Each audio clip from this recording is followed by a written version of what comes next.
All right, well, good afternoon, everyone, and thank you for joining us this afternoon. Welcome to the Water Finance and Management webinar series. This is Andrew Farr, editor of Water Finance and Management, and it's my pleasure to introduce our webinar today on a new life cycle costing tool for sewer systems, sponsored by Environment One. We're going to start right now by taking a quick poll question, which you should see coming up on your screen. So go ahead and answer that. And in the meantime, I'm going to go through a couple introductory items for our attendees as everyone's joining us. I just want to let everyone know that following the presentation, we're going to be holding a brief Q&A session with our presenter. So we encourage everyone joining to participate. If you have any questions at any point, feel free to submit them. You can do that by typing your question into the question panel, which you should see on the left-hand side of your screen. You can also maximize the slides in your viewing window by clicking the box with the X at the upper right-hand corner of the slides. So, as I mentioned, our presentation today is titled A New Lifecycle Costing Tool for Sewer Systems. This is a topic that I'm particularly excited about because what we're going to do today is get into a little bit about sort of determining the financial aspects of implementing sewer projects. Utilities have so many projects they need to implement and manage. In this case today, we're talking about sewer system improvements, but how do we determine the financial feasibility up front of those projects? How do we determine that life cycle cost analysis up front? So that's a little bit about what we're going to get into today. So I'd like to go ahead and introduce our presenter, Keith McHale from E1. Keith McHale is a professional engineer with more than 20 years of experience in wastewater collection and treatment, including gravity and pressure sewer design and infiltration and inflow evaluations. Keith is the I&I project manager for Environment One Corporation. He holds a bachelor's in civil engineering from the University of Massachusetts at Amherst and is a member of WEF and the New England Water Environment Association. So Keith, very happy to have you today present on this topic. So whenever you're ready, go ahead and take it away. Okay, well, thank you, Andrew. I'm happy to be working with Water Finance Management on this webinar, and thank you to the attendees for taking some time out of your day to join us and kind of look over what I would say is sort of an introductory or kind of an overview of life cycle costs and tools for sewer systems. Some of the questions we hope to answer in this webinar is, what is a life cycle cost analysis? What are the advantages of grinder pump pressure sewer systems from a life cycle cost viewpoint? And the third question being, how can a computational life cycle cost model make the evaluation easier? Now, that's a lot of information to cover, so given the short time we have together today, we won't really be able to go into a lot of the detail on these three questions. However, these discussions can serve as a starting point to engage in sort of a deeper understanding.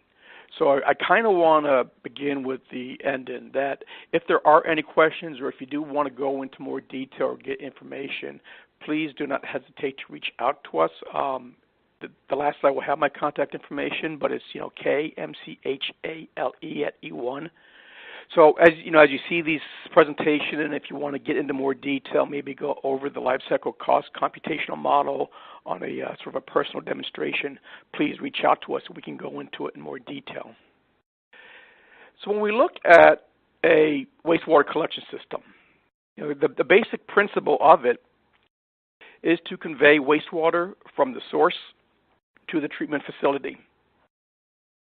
Excuse me. In order to do that, you need a moving force or a prime mover. That moving force could be gravity, which the wastewater would flow under the natural force of gravity, or you could have a pump to introduce the pressure into the system to move the wastewater along, or a vacuum, which introduces a vacuum into the system to suck the wastewater along.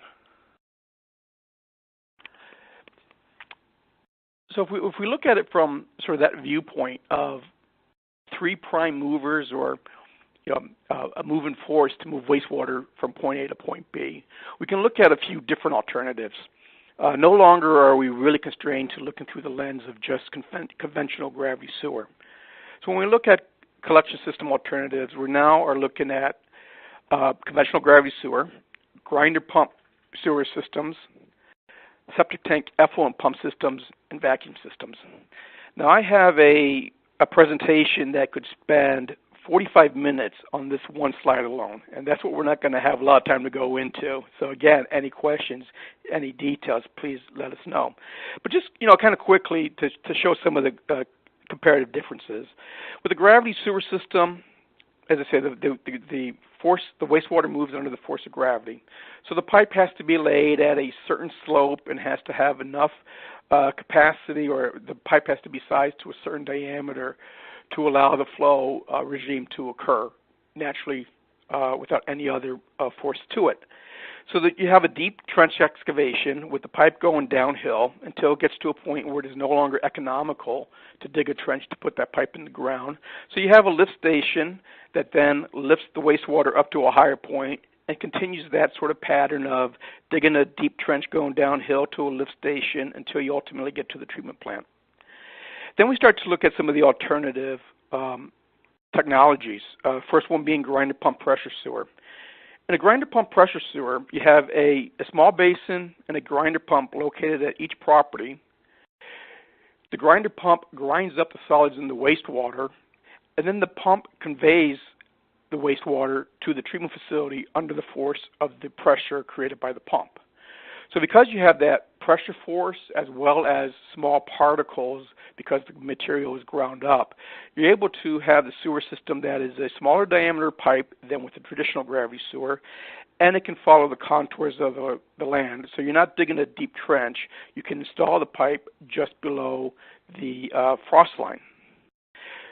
Somewhat similar to that is the septic tank effluent pump system. The big difference with a step system versus a grinder pump system is instead of having a small basin and a grinder pump on the property, you have a septic tank and an effluent pump with the step system. Kind of gives it away in the name of the system. So in this system, the wastewater from the house goes into the septic tank. The septic tank retains the solids from the wastewater, and then you have an effluent pump that discharges the wastewater effluent into a small diameter sewer. So much like with the grinder pump that grinds down the materials to small particles, the step doesn't have the particles, so it's able to use that small diameter pipe, typically 2 to 4 inches, and follows the contours of the land. So once you get outside of the property line, the differences between the step sewer and the grinder sewer are not that significant. And then the fourth alternative we can look at is a vacuum system. Now, a vacuum system works by creating there is a central vacuum and pump station within the service area that creates a vacuum within the mains. Wastewater goes from each house, goes into a vacuum pit, and you can have one pit serving 2 or 4 houses. And then once the volume in that vacuum pit on the property gets to a certain level, a pneumatic valve opens, and you have the main vacuum station that is creating that vacuum within the entire collection system. So once that valve opens, the vacuum pit is excavated under the force of the vacuum. So the vacuum pulls the wastewater from the property to the pumping station.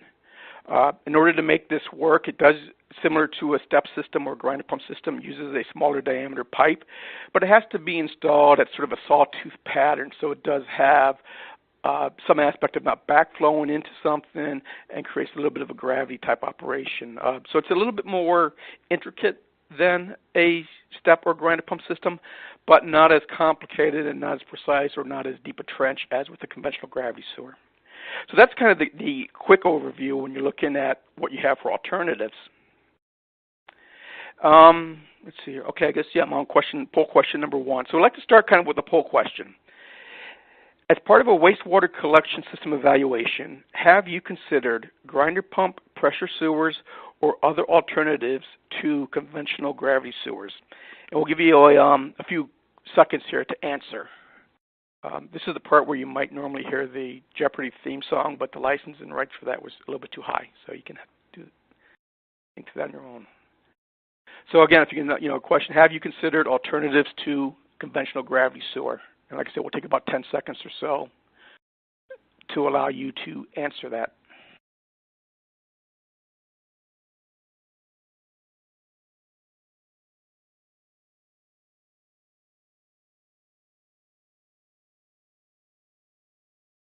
Okay, and I'm not seeing any results, so we can go ahead and share those results if there's something to share.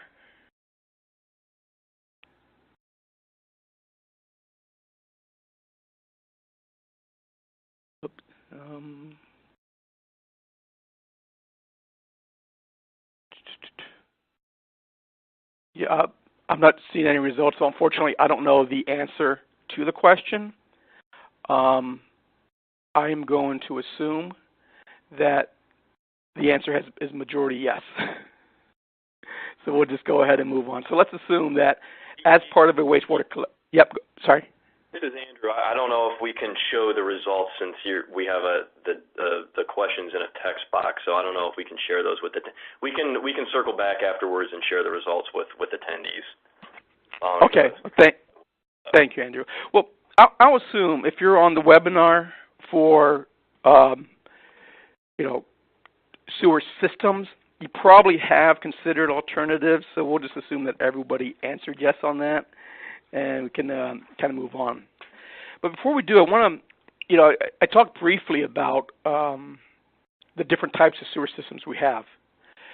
But as we kind of go deeper into this evaluation, I want to make more of the focus on pressure sewer systems versus conventional gravity sewer systems. So I just want to give you a little bit more detail on the pressure sewer system. As I mentioned earlier, it's a wastewater collection system that uses individual grinder pumps on each property to convey flow to the central treatment facility or gravity lift station. A very simple system consisting of the gravity pump and basin and small diameter pressure pipe. So here we could see the heart, what we call the heart of the pressure sewer. Different manufacturers are going to have this configured a little differently, but it's all going to have the same components where you have the pump basin. Within the basin you have a pump, and that pump can be progressive cavity or centrifugal. And then you're going to have some sort of liquid level sensors, something to tell the pump to turn on or off, pump controls to make the pump turn on and off, and then some means to remove the pump. Now, one of the key differences when we look at a grinder pump-based pressure sewer system, the liquid level sensors, the pump controls, the pump removal guidance, those are all kind of important, and they do vary from manufacturer to manufacturer. But one of the key parts is the pump mechanism, the wet end itself. The concept of grinder pump pressure sewer systems was developed by engineers who eventually went on to found the Environment One Corporation.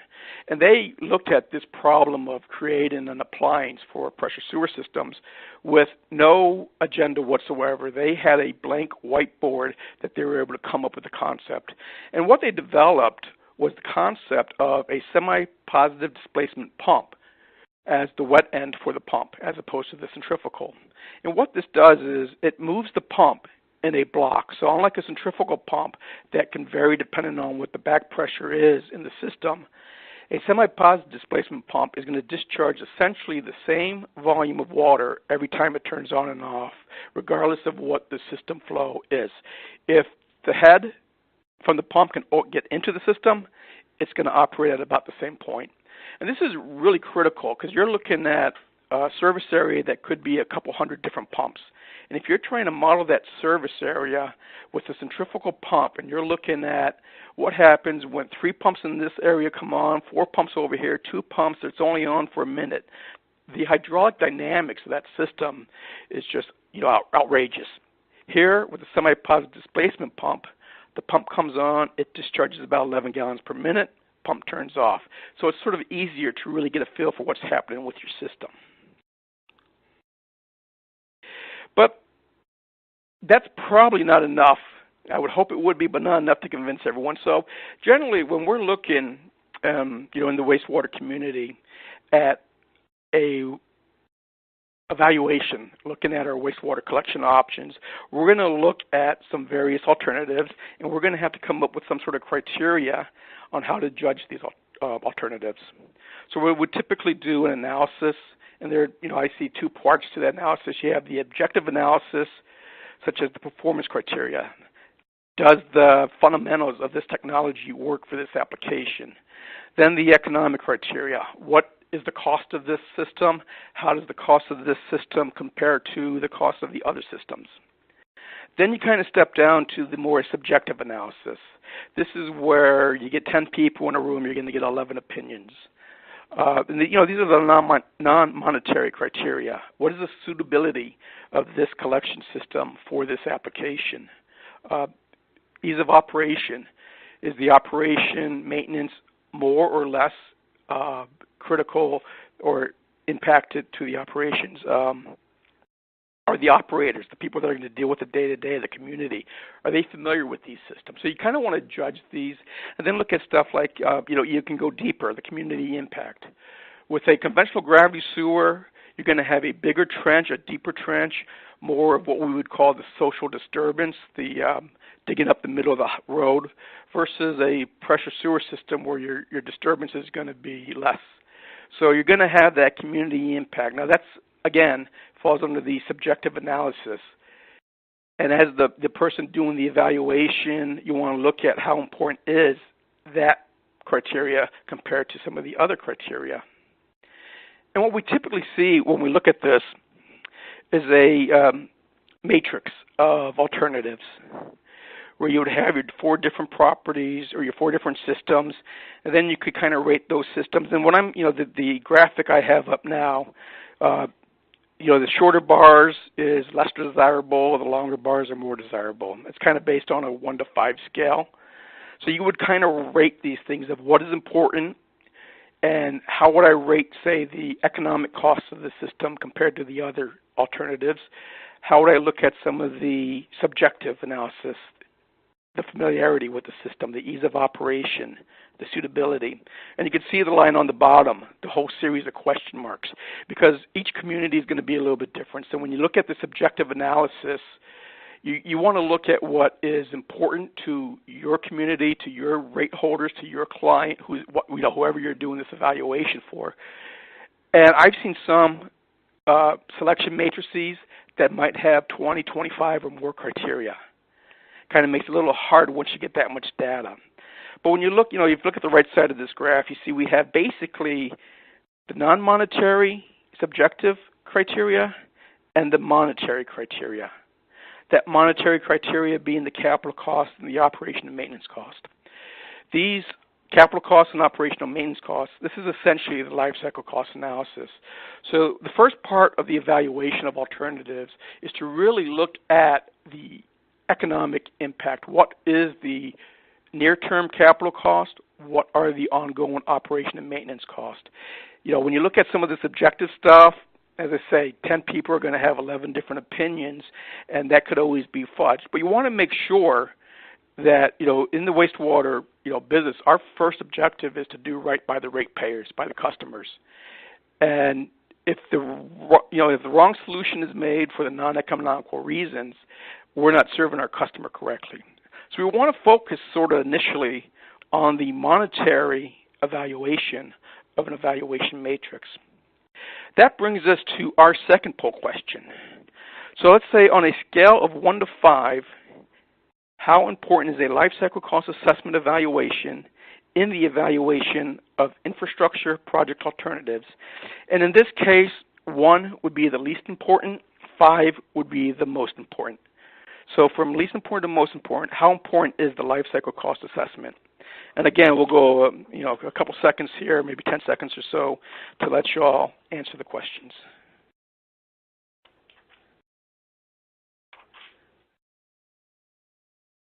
Let's see how we're doing.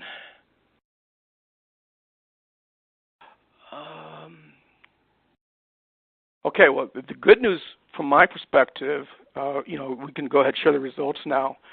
Let's see, 60, about 80, more than 80% rate it as above average important and most important, which is going to make the rest of this presentation webinar seem appropriate, because that's what we want to talk about, is when we're looking at the selection of alternatives, these answers are pretty much in line with what I would expect it.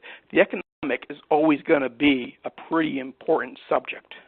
As I said before, you can make the wrong decision for the non-monetary reason, and you're not serving your client or your ratepayer properly. So we want to look at a life cycle cost analysis. Let me get back on track here. And what we're doing is a life cycle cost analysis is a really important tool to evaluate the economic favorability of alternatives for an infrastructure project. The life cycle cost analysis takes into account all the costs necessary to construct, operate, and maintain the project throughout the entire operational life. It evaluates all present costs, such as the initial capital costs, as well as all the future costs necessary, so that we're not in a position where we make the decision based on the lowest capital cost now, particularly if you go back a few, I guess decades maybe, where there was a lot of grant money. Grant money was a lot more favorable. A lot of decisions were made based on, it's almost free money. So we're not so much concerned with the ongoing operation and maintenance costs. We can do whatever we want because the federal government's given us this fantastic rate. What happened, though, is once the facilities are built, the grant money is not there to do the ongoing operation and maintenance. So it's really important to look at the entire totality of the project, from the initial capital cost to the ongoing maintenance costs. Because we look at it, we look over this analysis period. You start off with your initial capital cost. That's, your engineer does the evaluation, does his opinion of probable construction cost. That's the number we can say. But what happens once that project is built is you have the annual operation and maintenance costs that continue through the project analysis life cycle period. Then somewhere along the line, you're going to have to upgrade, replace, or rehabilitate certain components of the system. So that's a cost that really needs to be planned for. And then when you get to the end, you're going to have a decommissioning cost and a salvage value. Now, when I do a life cycle cost analysis, I typically ignore the decommissioning cost and salvage value because, in my opinion, it's far down the road, so it's kind of hard to predict. If they are decommissioning the infrastructure, the cost to do so is probably going to be part of the life cycle cost analysis 40 years from now, so we'll include it in there. Plus, in all my years as a consultant engineer, I've never seen anyone dig up an old gravity pipe and get a rebate. So I know, it's really hard to account for the salvage value. Now, if you're looking at it from a CMUM or somewhere that's sort of a quick accounting exercise, you would have to include that. But generally, we'll look at a life cycle cost as the capital O&M, the initial capital cost, the annual O&M, and the upgrade, replace, and rehabilitation cost. And what this allows us to do is use the life cycle cost analysis to provide that long-term assessment of the infrastructure project compared to just evaluating the capital cost alone. Here again, I'm going to touch briefly on it because, a presentation on, the mechanics of a present worth analysis can be, an hour as well or even deeper. But basically, the life cycle cost analysis will express the results in a present worth value or net present value. What it does is it takes all the costs associated with the project and translates those costs to the present value of those costs. So your capital cost is probably already in present value if we use, the project's going out today and we're basing our cost estimate on 2017 dollars. That is the present cost. But how do we account for the cost 10 years from now, the cost 20 years from now, when the value of money is going to be different? So what we want to do is take those using, standard formulas of uniform series present worth and escalation of cost, and then the present worth analysis. Bring all those costs back to the present so that we're evaluating all costs equally, and we're comparing the cost of spending money now for the initial construction and including the value of spending money in future years.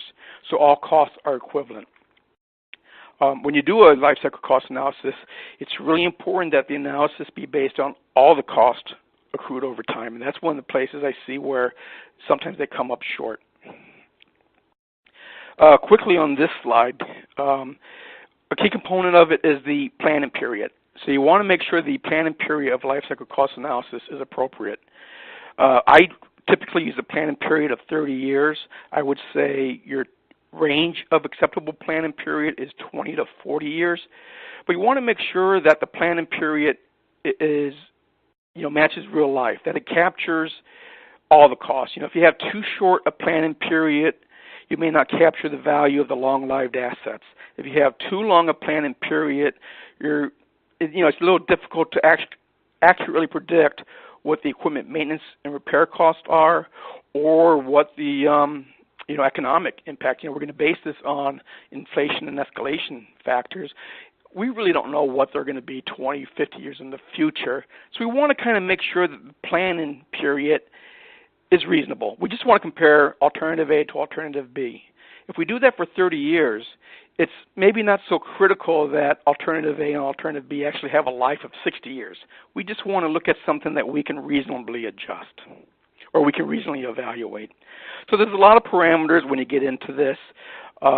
You got the initial capital cost, your ongoing operation, maintenance, and repair cost.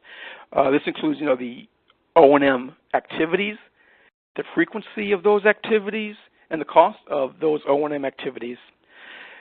Including that, you got your wastewater flows. If you're looking at a collection system or a treatment system, those wastewater flows might be constant, or they might increase. You might be in a community that's expanding.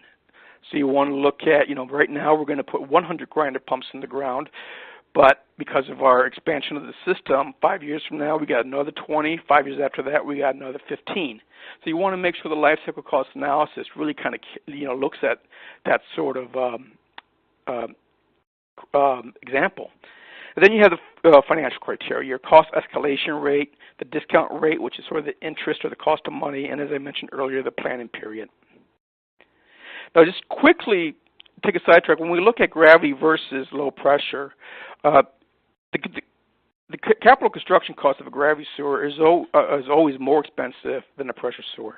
And when we look at some of those construction cost drivers, with the gravity sewer you have larger pipe diameters, the pipe is buried deeper, and because you have a bigger trench, you're going to have a larger environmental disturbance. With a pressure sewer, you have a smaller pipe diameter that is buried just below the frost line and follows the contours of the land. And because it doesn't have to be laid at an exact grade, trenchless installation methods or low impact cover can be utilized. With a gravity sewer system, you have multiple lift stations, extensive renovation, and in many cases, high dewatering cost.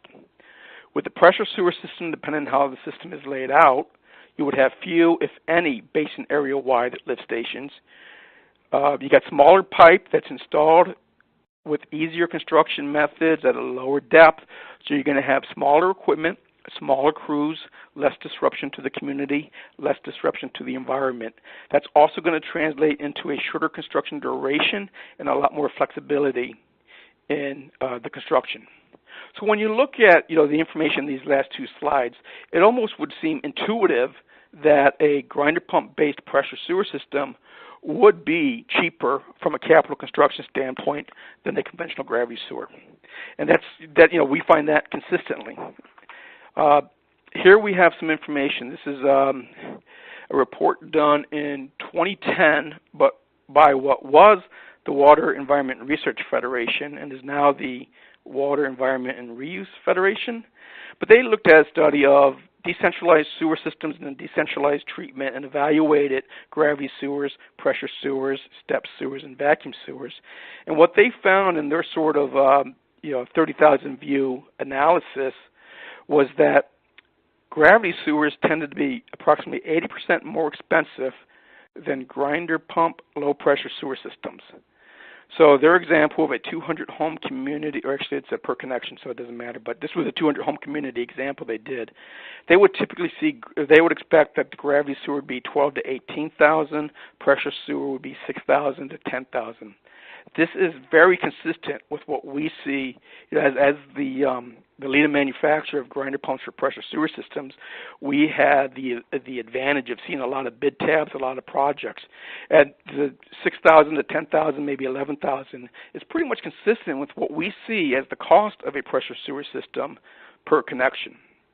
But we looked at a whole lot of reports. When you want to compare gravity versus low pressure, any other alternative, it's hard to do it by looking at bid tabs. We evaluated hundreds of bid tabs to really see what the cost of various systems are. but there's no project out there that gives the opportunity to the contractor to do gravity or pressure. So by the time it gets to the construction point, the decision was already made. So what we did is we went back to the decision-making process. We compiled a large collection of reports, master plans, sewer system evaluations, preliminary engineering reports that independent engineers, stuff we were able to basically find on the internet of all these reports that compared gravity and low pressure sewer systems and maybe some of the other alternatives. And that's what we show in this graph. This is just sort of a representative selection of 20 other reports. But here you can see the blue buttons or circles being pressure sewer, the orange being the gravity sewer. And you can see, in all cases, the gravity sewer was more expensive. I'm sorry, I think I leaned on my computer. There we go. Okay, there you go. Sorry about that. The gravity sewer was more expensive. It was just sort of a matter of what the difference is between pressure sewer and gravity sewer. But of all the reports I looked at, we found that the average cost savings of pressure sewer over gravity was 35%. So, the inverse of that is close to, similar to the 80% more expensive in the WRF report. So we get to the point now where, okay, it might make sense to look at a grinder pump pressure sewer system compared to a gravity sewer system because intuitively it might be cheaper. But we still want to do the evaluation. And that's when, we wanted to sort of help in the process, and we developed this life cycle costing tool. And I will tell you right now, we're working to get this out, and this is sort of something that we developed to aid the engineers, the owners, the operators, anybody who's interested in comparing sewer systems. We want to make this sort of a tool that's available. So right now, I'm just going to go over some overview of it. We're not going to do an actual demonstration of the cost model. If you are interested in seeing the cost model or doing a demonstration, either through a private webinar or on site, we could arrange that. Please send me an email. Again, KMCHALE@e1.com, and we could be happy to arrange it. So right now, I'm just kind of going to give you the taste to show you what we have. But what we want to do is to provide the public or the wastewater sewer concerned parties with a tool that completes a comparative evaluation of E1 pressure sewers, gravity sewers, step systems, and vacuum sewers. We want to set this up to be able to kind of get that quick answer based on very limited data. So this is the first screen you would see when you look at the comparative cost model. You can see on the big block on the left, the upper left-hand corner, just project information, date, project name. Critical part in this information is the state, because what we have is default cost values, and our cost model will adjust those values to the state where the project is being evaluated. What it costs to put a grinder pump in the ground in Niskayuna, New York may not be the same as it costs down in Birmingham, Alabama, or San Diego, California. So we want to make sure that what you're looking at sort of reflects the area that you're in. So the most important part in there is the state. As this develops, we'll be able to, right now it adjusts for location based on state, but we're going to refine that so we can do it based on, different parts of the state. But what you're looking at, the right-hand column is just the cost evaluation information. What year was it built? What is the discount rate? What is the inflation rate? What is the project planning area? Not a lot of subjectivity in there. And then on the big block, on the left-hand side, the bottom left-hand point, you have the number of service connections, the typical property front footage, and the typical service lateral length. So we developed this cost model with just those three pieces of information and the state where the project is located. You can get a quick assessment on the comparative between the four alternatives. So this screen shows a quick summary in both table format and graphic format of E1 sewer, gravity sewer, step sewer, and vacuum sewer. And it uses a series of default values and other typical criteria that you would expect to see in a sewer system. On this summary sheet, and again, this is just a screenshot, so you can't, I apologize that you can't see it live, but here you can, down the bottom, you can select just to show the construction present worth, just, which is the big blue bar in each of the bars, the operation and maintenance present worth over the plan and period life cycle, which is the lighter blue bar, and then the green circles up at the top, or I guess in the grinder pump one, it's up at the top, the little green circles. That is the year one O&M cost. So it calculates an estimated O&M cost based on that criteria and the default value settings. And then the life cycle cost analysis takes the uniform series present worth or the equal series present worth of that annual O&M cost over the entire planning period, and that is what the blue bar is, which is the O&M present worth. And when you're looking at life cycle cost, the blue bar and the light blue, or the dark blue bar and the light blue bar, the construction present worth and the O&M present worth, that is what would represent the life cycle cost or the net present value. So, as I say, we set it up so that it's easy to use, get a quick answer based on just the minimum, because if you're looking at the early stages of a project, sometimes all you know is that there are 300 connections in this service area. You have not done any evaluation to know how much pipe you have. So we reviewed a lot of data and came up with mathematical models to sort of predict what those pipe values are going to be. Now, one of the things you can do, and this tagline here, results are limited but based on, we want this to be flexible. So you can compare only pressure sewer and gravity sewer, or you can include step and vacuum sewer. So, in this first example that you saw, we're comparing all four alternatives to get the construction cost, the capital cost, as well as the life cycle cost, and showing it, graphically in the bar chart. But if you just want to consider gravity sewer and E1 pressure sewer, you don't want to clutter your result summary to put in the report. So you're able to select if you want just gravity in E1 or if you want to include the other alternatives as well. So we wanted to provide that sort of flexibility. Now, another area where we want flexibility is the rest of the project.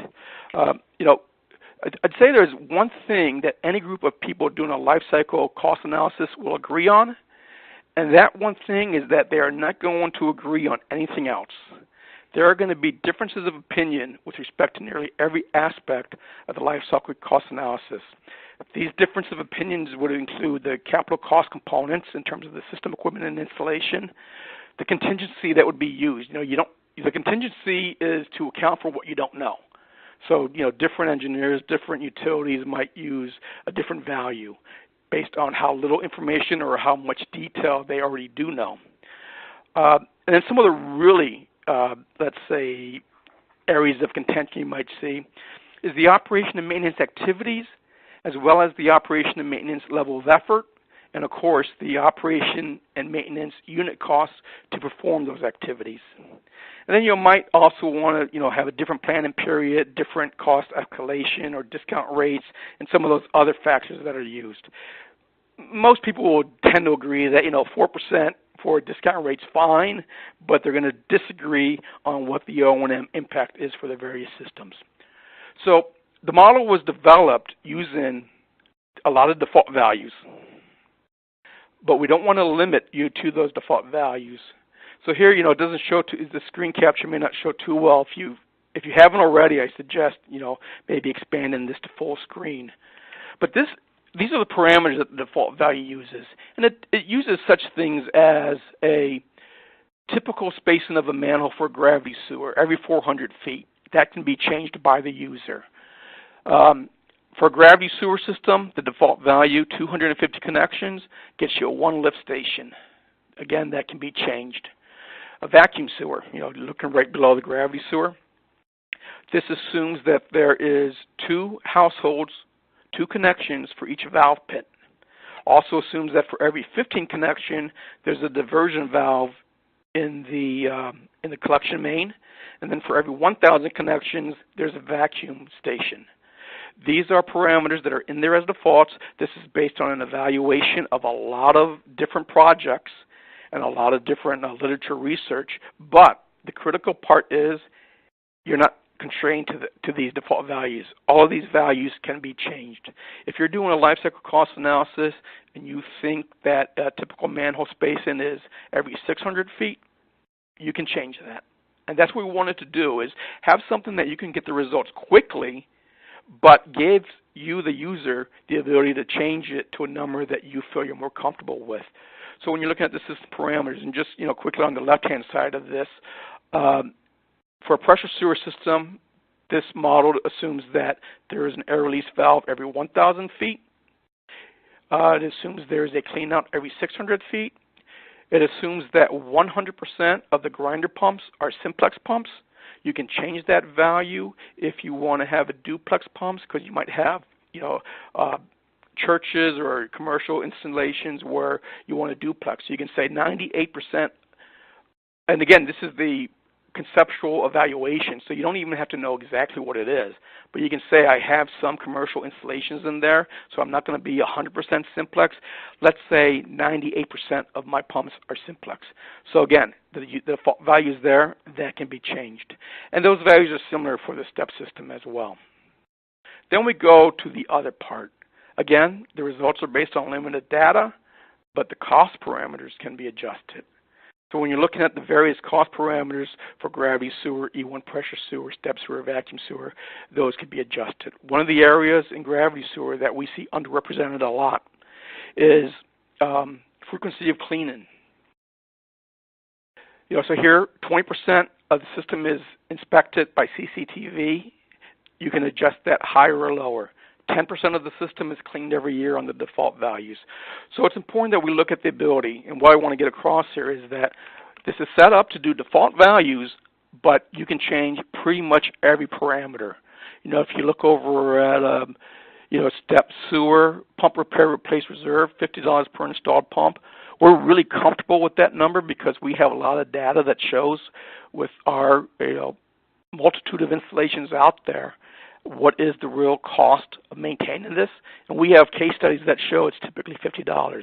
You look down at step system. A couple of the big parameters there is how often are you pumping the tank, the septic tank, and how often are you cleaning the filters, and what is the cost associated with that.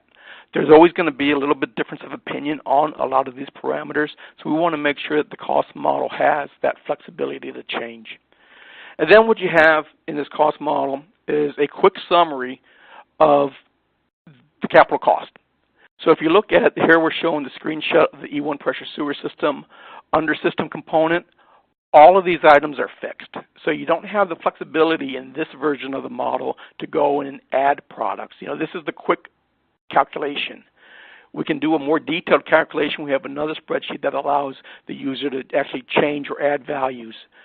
But the quantity is set. So we looked at probably approaching near 100 different designs. Again, as the leading manufacturer of grinder pumps, we have access to a lot of designs. And we created a sort of a frequency distribution, looking at the number of connections, what is the pipeline distribution. And we found basically that if you have 75 connections, 90% of the pipe is going to be 2-inch, 10% might be 3 or 4 inch. You get up to 300 connections, 80% of the pipe might be 2 or 3 inch, 17% might be 4 or 6 inch, and then you're going to have a little bit of 8 inch. So we developed, based on our extensive records of E1 pressure sewer designs, a frequency distribution curve. So based on the number of connections, the model assumes that in this example there's 20,000 feet of 2-inch and 9,000, just about 10,000 of 3-inch.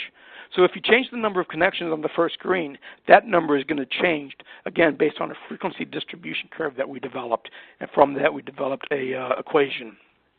And then kind of quickly, this one just kind of shows the gravity sewers. For gravity sewers, we assume that, for the most part, all the gravity sewer is 8-inch. but if you have over 200 gallons per day, an additional 10% of that value is added on as a 10-inch pipe. If you have greater than 425, an additional 2.5 is added. So this is working off of sort of, again, mathematical equations that we sort of looked through other reports, other evaluations on this.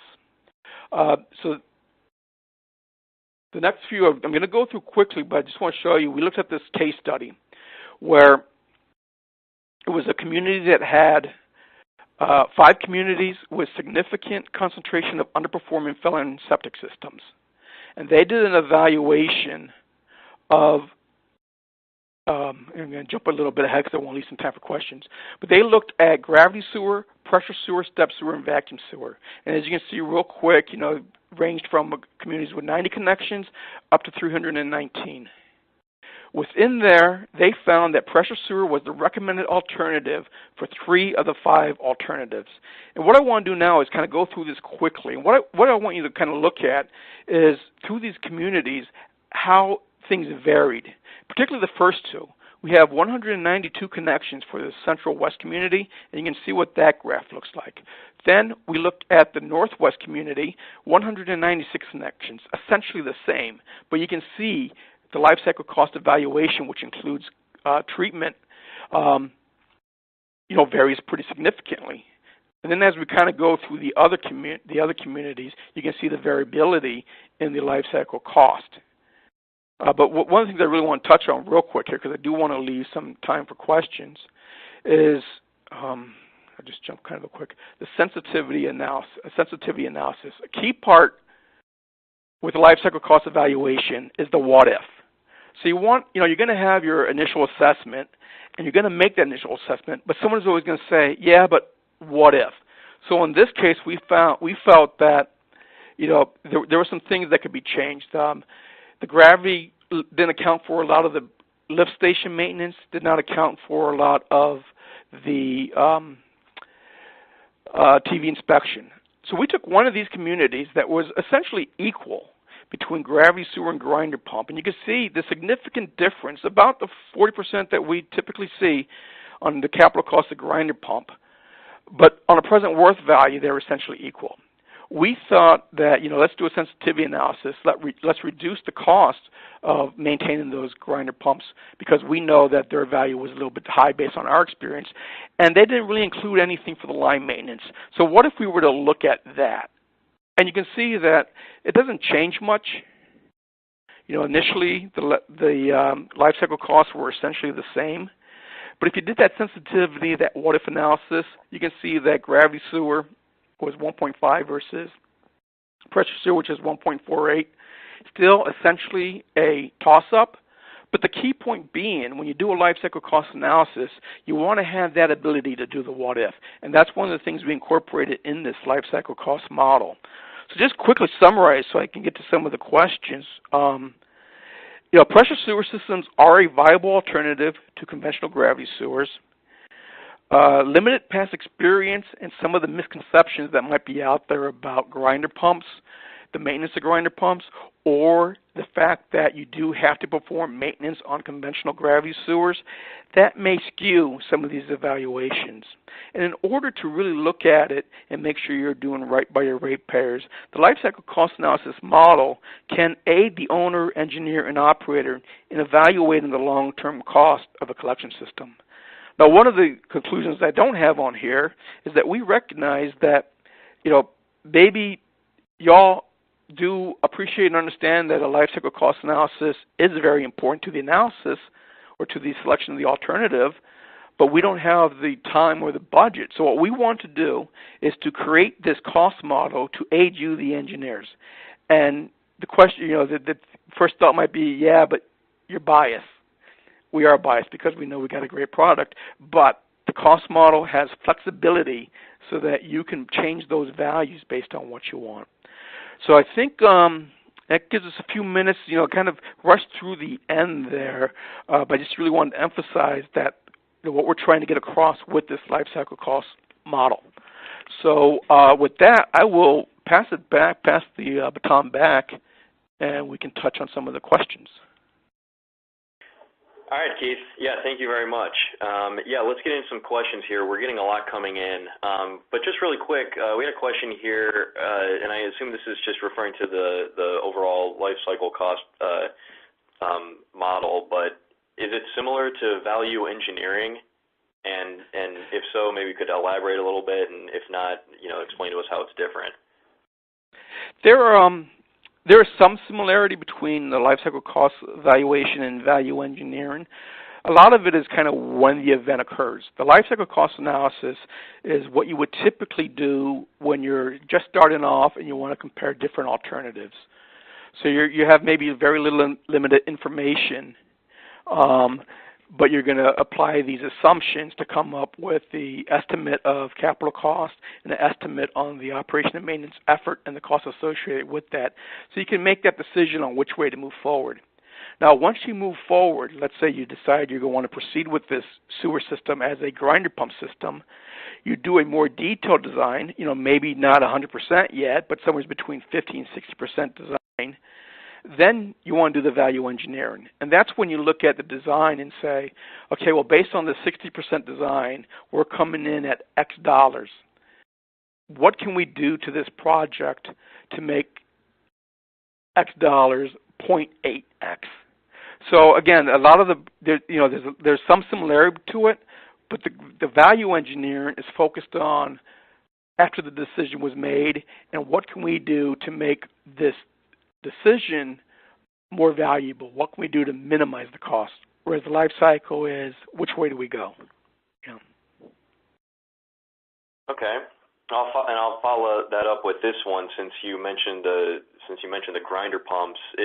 If someone is interested in just the grinder pump stage of the system design, can you give us a couple good design resources for them?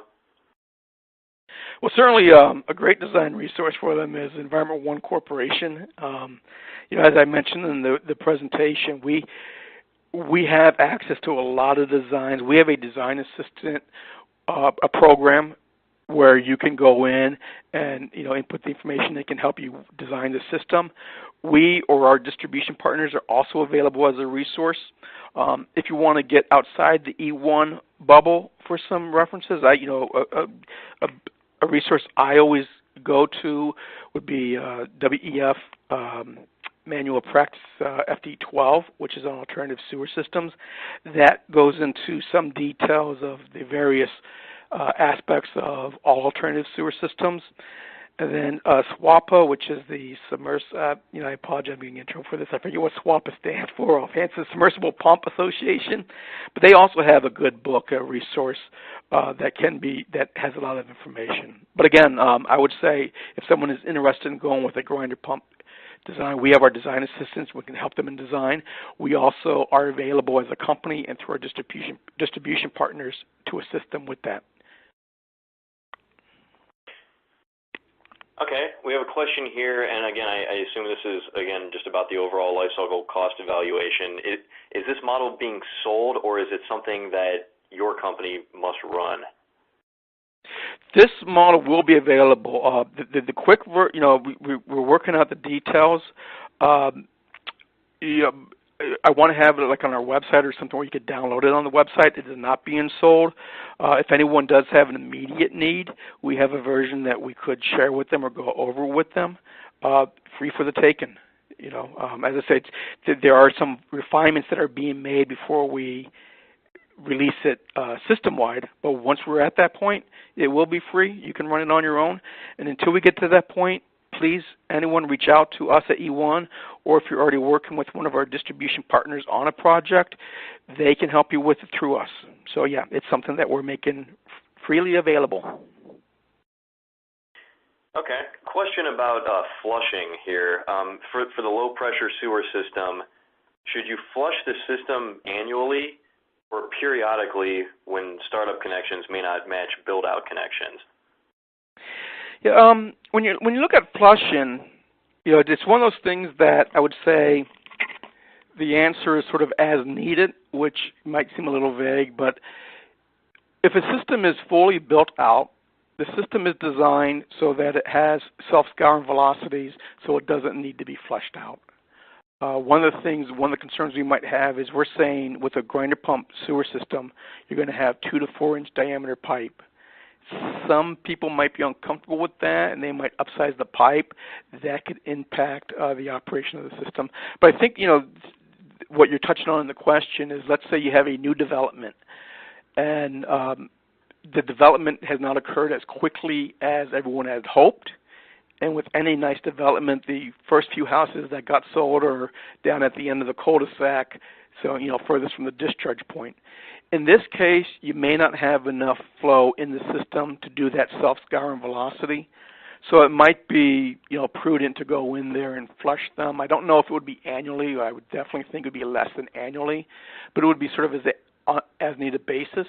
But once that development gets to build out, and the number of connections is what the system was based on, then you just kind of fall into that self-scouring velocity of the system, and you really shouldn't have to flush it out at all.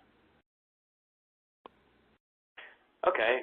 Now, really quickly, getting back to the grinder pumps, question here, would a centrifugal grinder pump system have the same or similar operations and maintenance costs? I would say my sense is that a semi-positive displacement grinder pump is less costly to maintain. And a lot of that has to do with the operation. With the semi-positive displacement E1 grinder pump, it's always going to be operating in the point of best efficiency. With a centrifugal pump, you're going to operate on different parts of the curve. Very rarely will a centrifugal grinder pump be operating at its best efficiency point. Depending on how many systems are on or not on, it could be operating on the far right-hand side of the pump curve or the far left side of the pump curve. When you're operating in those areas, that's going to tend to really stress the pump. So the operation and maintenance, the preventive maintenance activities are going to be much greater than with the semi-positive displacement E1 pump. Our extensive experience has shown that preventive maintenance is not required on E1 semi-positive displacement pump.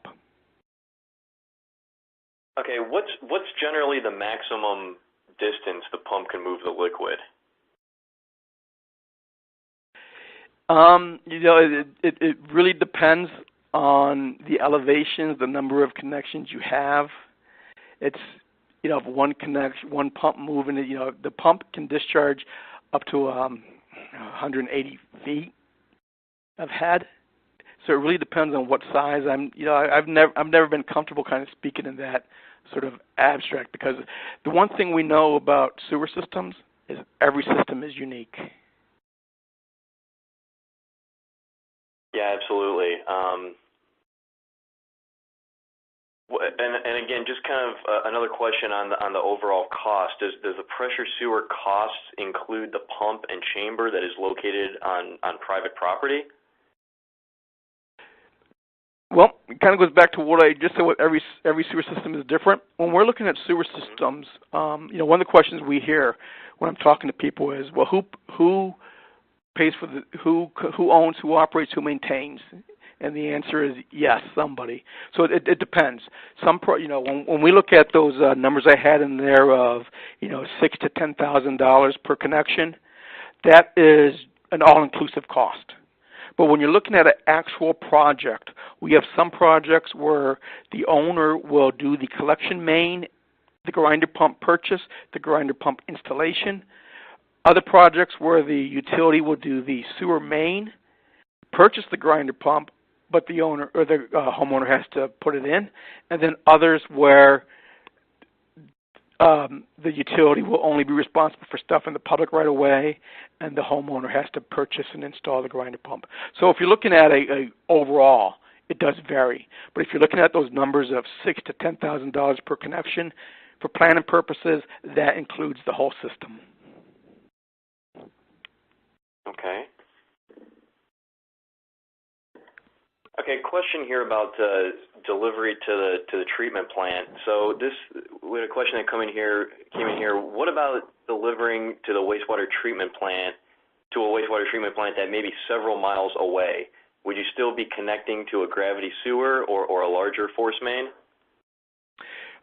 Again, it really depends on the particulars of the system. Depending on how it's laid out, you might, we have some installations where it discharges to the end of the cul-de-sac into a gravity main. You could discharge to an intermediate pump station or to a interceptor line. The nice thing with the pressure sewer system is even if the interceptor line is surcharged, it's not going to be surcharged to 80 psi, so the grinder pump can still discharge into it. So if you have a lot of failing gravity sewers with interceptors, you can still use this to enter that system. Or we have some installations where the entire system is grinder pump pressure sewer that discharges right to the treatment plant. So the discharge point can vary, and it's all project specific. But certainly we can take any extreme of that. Okay. And Keith, this may have been something that you covered, but could you talk a little bit about pipe materials? What kind of pipe materials do you generally recommend with your pressure sewer systems? It would be a pressure pipe, PVC or HDPE. Personally, I'm a fan, because the pipe is flexible and doesn't have to be installed at specific slopes. I'm a fan of that big roll of HDPE pipe that you can get the big roll, heat fuse it, so you have minimize any chance you might have. When a pipe fails, it's normally going to fail at the joints. So if you're working with the roll type HDPE, you're minimizing the number of joints. Not that it tends to be a problem, but the fewer points of contention you might have is better. Or a pressure-rated PVC pipe. So it'd be a pressure-rated PVC or HDPE pipe. One of the things when you look at it, you can almost think of it sort of like a water system in reverse.